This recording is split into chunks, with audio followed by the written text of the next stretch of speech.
Protein खाने से मैं बल्की हो जाऊंगी, प्रोटीन खाने से मेरी किडनी ख़राब हो जाएगी, प्रोटीन खाने से मेरा लीवर ख़राब हो जाएगा।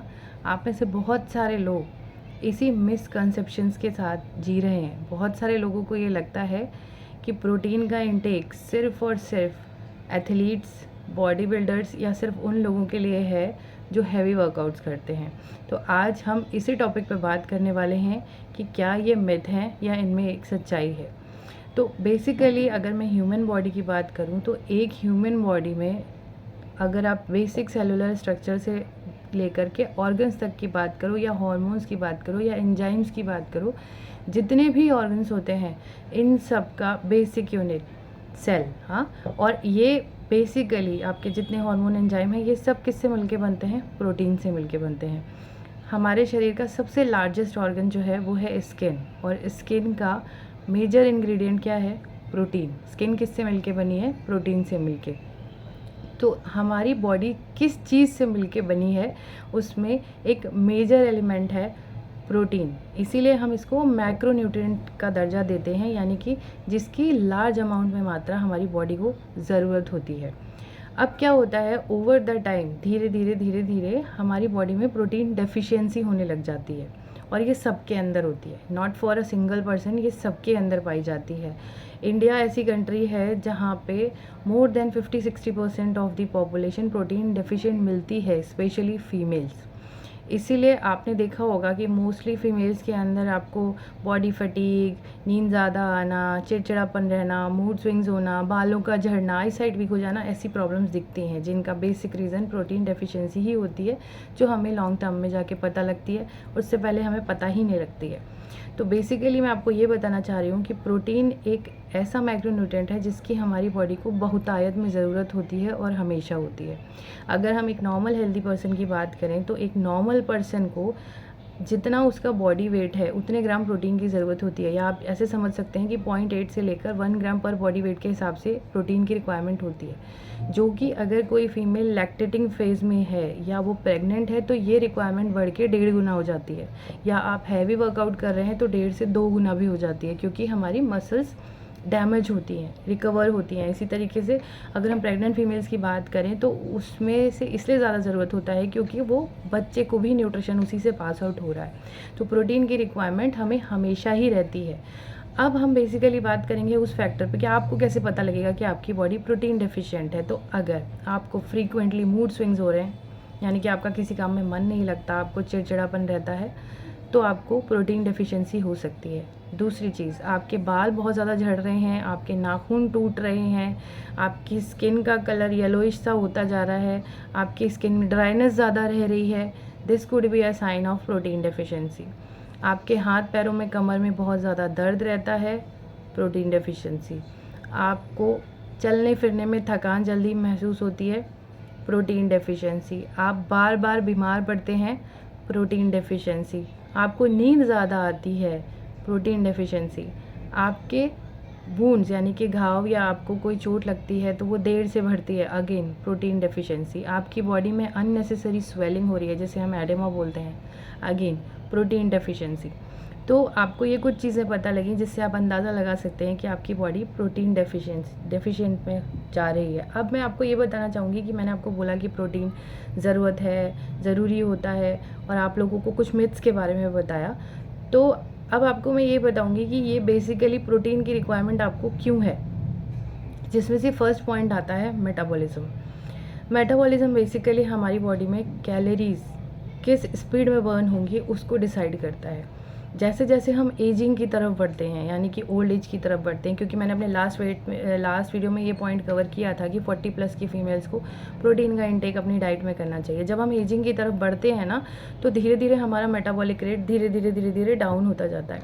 उसी का रीज़न है कि जब आप एजिंग की तरफ बढ़ते हैं तो आपने देखा होगा कि बहुत सारी फीमेल्स बल्की हो जाती हैं, क्योंकि उनका मेटाबॉलिक रेट कम होता जा रहा है। तो आप जो भी चीज़ें खाएंगे ना, उससे आपकी बॉडी में फ़ैट का डिपॉजिशन ज़्यादा होगा, आपकी मसल्स नहीं बनेंगी, आपकी बॉडी में वो फ़ैट फॉर्म में डिपॉजिट होगा, यानी कि चर्बी के फॉर्म में डिपॉजिट होगा। और जब वो चर्बी के फॉर्म में डिपॉजिट होगा तो आपकी बॉडी बल्की होती चली जाएगी, मेटाबॉलिज्म स्लो होने की वजह से। नेक्स्ट चीज़, हमें अगर अपनी बोन्स को स्ट्रॉन्ग रखना है, जैसे हमें अगर मेटाबॉलिज्म को फास्ट रखना है, तो उसके लिए हमें ज़रूरत पड़ती है मसल्स की। जितनी ज़्यादा आपकी बॉडी में मसल्स होंगी उतना बेटर आपका मेटाबॉलिक रेट होगा, यानी कि आपकी बॉडी में कैलोरीज़ को बर्न करने की स्पीड होगी। और जितनी आपकी बॉडी ज़्यादा कैलोरीज बर्न करेगी उतना आपकी बॉडी में फ़ैट डिपोजिशन कम होगा।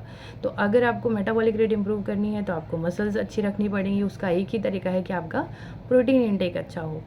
नेक्स्ट पॉइंट जो आता है वो है बोन्स को स्ट्रेंथन करने के लिए। हमारी हड्डियों में, जो हमारी हड्डियाँ बेशक कैल्शियम की बनी होती हैं, बट बोन को स्ट्रेंथन करने के लिए प्रोटीन का बहुत इंपॉर्टेंट रोल होता है, क्योंकि जो कनेक्टिव टिश्यूज़ होल्ड करके रखते हैं, बोन्स को मजबूती प्रदान करते हैं और बोन्स को सपोर्ट देने का काम करते हैं, वो सारे कनेक्टिव टिश्यूज़ प्रोटीन से ही बने हुए होते हैं। तो प्रोटीन की रिक्वायरमेंट यहाँ पे भी बढ़ जाती है। तीसरे पॉइंट पे हम आते हैं कि हमें उम्र के साथ साथ हमारी मसल ग्रोथ कम होती जाती है, क्योंकि डेली रूटीन में हमारी जो मसल्स हैं वो वियर एंड टीयर होती रहती हैं। नई मसल्स बनती हैं, पुरानी टूटती हैं, नई मसल्स बनती हैं, पुरानी टूटती हैं। लेकिन एजिंग जब हमारी होती है ना, तो हमारी टूटने वाली मसल्स की संख्या बढ़ जाती है और बनने वाली मसल्स की संख्या कम हो जाती है।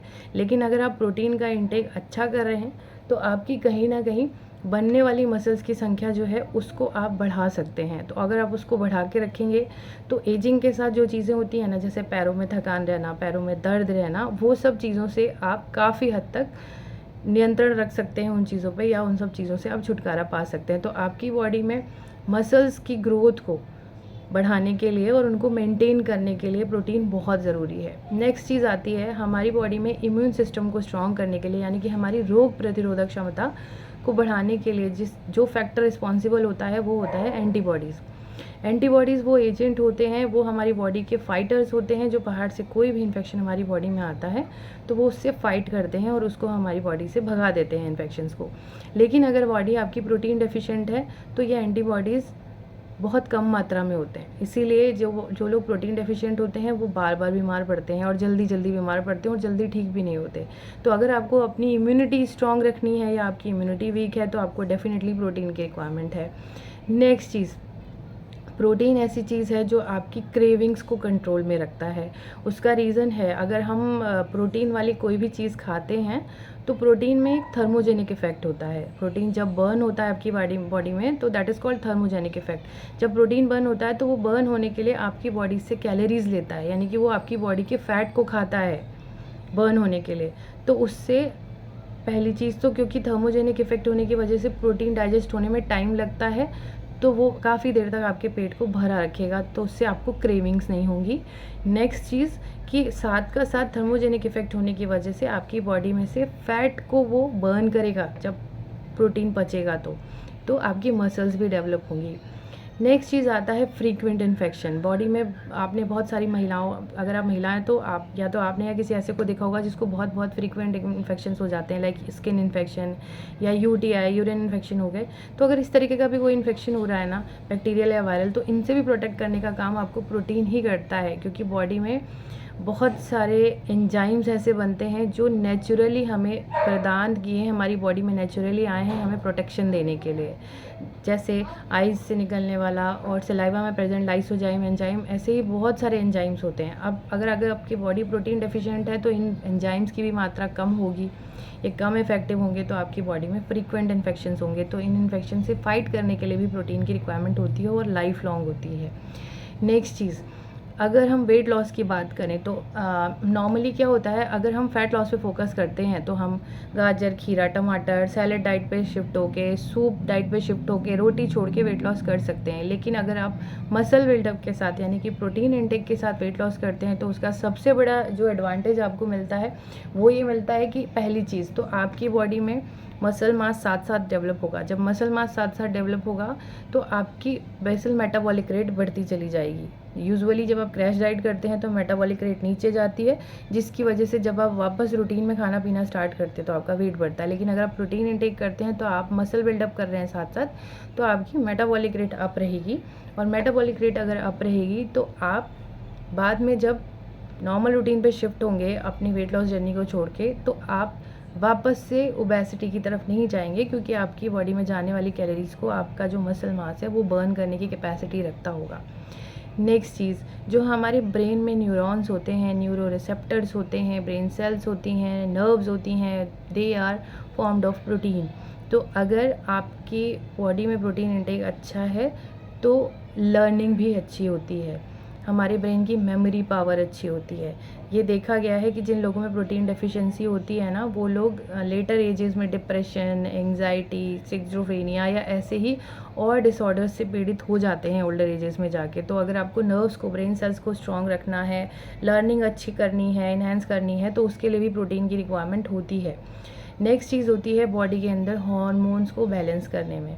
हमारी बॉडी में प्री मेनोपॉजल फेज़ में, मेनोपॉजल फेज़ में, लैक्टेटिंग फेज़ में, प्यूबर्टी फेज़ से स्टार्ट करके, जब से एक गर्ल चाइल्ड प्यूबर्टी फेज़ में जाती है तब से लेकर के मेनोपॉजल एज तक, हर एज में बॉडी में डिफरेंट टाइप ऑफ हार्मोन्स बनते हैं और ये हार्मोन्स बेसिकली प्रोटीन ही होते हैं। तो अगर आपका प्रोटीन इंटेक अच्छा है तो बॉडी नेचुरली हार्मोन्स को बहुत अच्छे से बैलेंस कर पाती है। तो आप हार्मोनल इम्बैलेंसेस से बच जाते हैं, क्योंकि ओल्डर एजेस में या मेनोपॉजल एजेस में फीमेल्स में वेट गेन का एक मेजर रीज़न ही होता है आपके हार्मोनल इम्बैलेंसेस। तो ये मैंने आपको कुछ चीज़ें बताई कि जिनके लिए प्रोटीन की रिक्वायरमेंट आपकी बॉडी को होती है। अब मैंने आपको ये भी बताया कि प्रोटीन इनटेक करते हैं तो हमारी बॉडी में मसल्स बनती हैं और डेली क्रियाओं में मसल्स वियर एंड टियर भी होती हैं। इसी तरीके से एजिंग के साथ भी वियर एंड टियर होती हैं। तो कोई भी चीज़ आप इसको इस तरीके से समझ सकते हैं कि आपके पास एक बैंक है, उसमें से अगर आप सिर्फ पैसा निकालते ही रहेंगे और कभी जमा नहीं करेंगे तो क्या होगा, एक ना एक दिन वो बैंक खाली हो जाएगा। ऐसा ही होता है ना। इसी तरीके से अगर आप प्रोटीन स्टोर जो आपकी बॉडी के अंदर है उसके अंदर आप नया प्रोटीन नहीं डालेंगे या आप प्रोटीन डाइट नहीं देंगे तो धीरे धीरे करके वो स्टोर कम होता जाएगा, क्योंकि खर्चा तो डेली हो रहा है, मसल्स तो डेली डिग्रेड हो रही हैं और ओवर द टाइम आपको वो सारे इफेक्ट देखने को मिलेंगे जो मैंने आपको बताए थे। मूड स्विंग, बॉडी में थकान, पैरों में दर्द, हाथों में दर्द, बहुत सारी ऐसी चीज़ें आपको साथ में देखने के लिए मिलेंगी। तो प्रोटीन का अगर आप इनटेक नहीं करते हैं तो आप बिल्कुल भी दिमाग में ये मत लाइए कि मुझे प्रोटीन का रिक्वायरमेंट नहीं है, मेरी किडनी ख़राब हो जाएगी। कुछ हेल्थ कंडीशन डेफिनेटली ऐसी होती हैं जिनका डाइटिशियंस मील प्लान बनाते टाइम ध्यान रखते हैं। Being a health coach, dietitian मैं भी ध्यान रखती हूँ जब मैं मील प्लान्स बनाती हूँ, जिन हेल्थ कंडीशन में प्रोटीन नहीं देना होता है। लेकिन अगर आपको कोई ऐसी हेल्थ कंडीशन नहीं है, आप एक नॉर्मल हेल्दी पर्सन हैं, तो don't avoid taking protein diet, because ये आपको बहुत सारे अच्छे हेल्थ इफ़ेक्ट देती है, आपको हेल्दी रखती है, आपको भविष्य में होने वाली बीमारियों से भी बचाती है। तो अगर आपके मन में भी या दिमाग में कोई ऐसा मिथ है कि मुझे इस रीज़न से प्रोटीन नहीं लेना चाहिए, तो आप डेफिनेटली कमेंट में लिख सकते हैं। आपको मैं उसका नेक्स्ट वीडियो में शॉर्ट वीडियो बना के या एक नेक्स्ट वीडियो में आपको डेफिनेटली उस क्वेश्चन का आंसर करूँगी। अगर आपके दिमाग में कोई भी डाउट है कि मेरे को प्रोटीन लेने में ये डाउट है या ये शक है, तो आप उसको कमेंट्स में मेंशन करिए, आपको उस क्वेश्चन का आंसर मिलेगा। Thank you so much. अगर आपको वीडियो पसंद आया हो, आपको इसमें लगा हो कि आपको इन्फॉर्मेशन मिली है जिससे आपको ज़्यादा जानकारी हुई प्रोटीन के बारे में, तो वीडियो को लाइक, शेयर और सब्सक्राइब ज़रूर करिएगा। Bye bye.